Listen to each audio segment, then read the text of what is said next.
अस्सलाम वालेकुम नाजरीन, TMP न्यूज़ के न्यूज़ स्टूडियो में खुश आमदीद। मैं हूँ आतिफा नज़ीर। मैं हूँ मोहम्मद अरसलान। नज़र डालेंगे आज की कुछ अहम खबरों पर।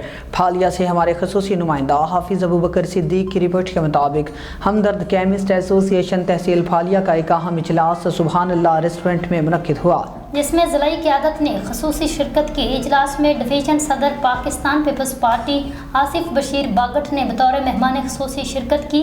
केमिस्ट बरादरी से खिताब किया। इजलास के दौरान कायदीन ने फार्मेसी और मेडिकल स्टोर मालिकान पर जोर दिया कि वो हुकूमती रूल एंड रेगुलेशन पर सख्ती से अमल दरामद यकीनी बनाए ताकि आवाम को मेयारी और महफूज अद्वियात की फ्राहमी मुमकिन हो सके। उन्होंने इस बात पर भी जोर दिया कि केमिस्ट बरादरी आपस में इत्तेहाद और इत्तेफाक के साथ काम करे ताकि पेशा वराना मसाइल को बेहतर अंदाज में हल किया जा सके। इजलास के अख्ताम पर शुरका ने इस अज़म का इजहार किया वो कवानीन की पासदारी के साथ साथ बाहमी ताउन को फ़रोग़ देंगे, अवामी खिदमत के जज्बे के तहत अपनी जिम्मेदारियाँ अदा करते रहेंगे। फिल वक्त इतना ही। मज़ीद न्यूज़ और अपडेट हासिल करने के लिए देखते रहें TMP न्यूज़।